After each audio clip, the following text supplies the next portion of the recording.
About 2 weeks ago, I embarked on a productivity experiment, and I took to Instagram to ask my community how they stay consistent, hoping that applying these tips to my life would be awesome. I thought I'd become a productivity monster.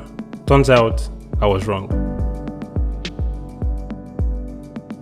So one thing I realized after embarking on this particular experiment is that trying to copy someone else's way of life or how they become productive would not really work for me. I'm unique in my own way.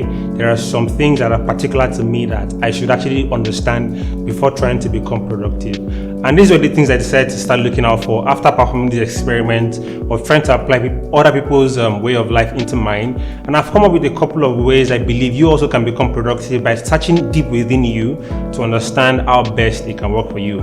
At the end of this video, I would also be sharing all the tips and tricks my Instagram community shared with me, and you can pick any one of them as long as it works for you. So that's about it for this, guys. Let's get to the video. I think that's the way to put it. Yeah, let's get to the video.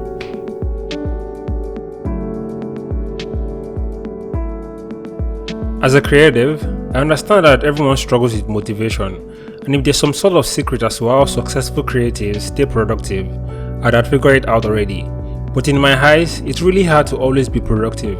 And that being said, there are some things you can do to keep yourself motivated and improve your productivity. And number one is action first. When there's something new to work on, jump right into the part that you are most excited about.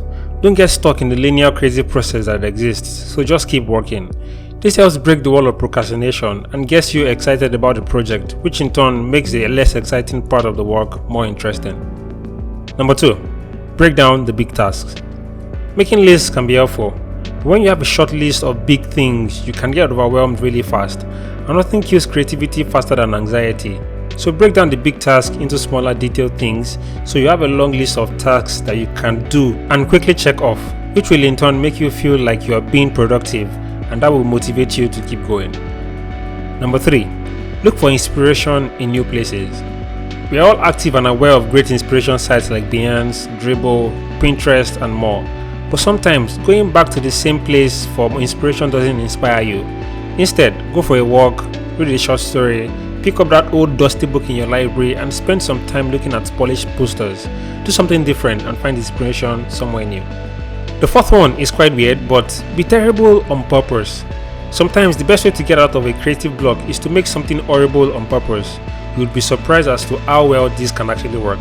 Trust me, it works like magic. Number five, do something completely different. This is another thing I learned from one of the guests on my podcast, David Olanrewaju, popularly known as Sneaks Dave. Sometimes our first ideas won't be good, and it's solely a tool for us to fully understand what it is that we are doing. From there, we can create something really wonderful because we've wrapped our brains around the problem we're solving. So don't stick with your first idea, and definitely don't stick with your sixth idea. Always be ready to do something completely different.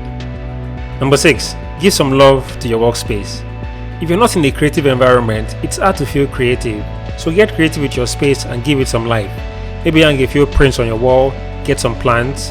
You can also take a break from the regular space you are in and explore the outside world. Sometimes putting yourself in a new environment can help you feel fresh and new and give your ideas a fresh and new feel.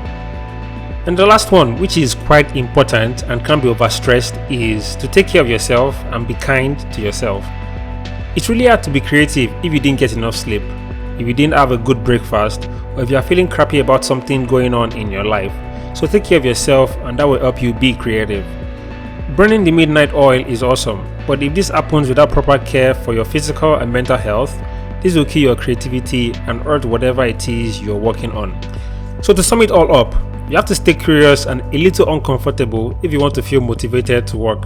So if you're not uncomfortable, make yourself a little uncomfortable, either in the physical world or within your digital world.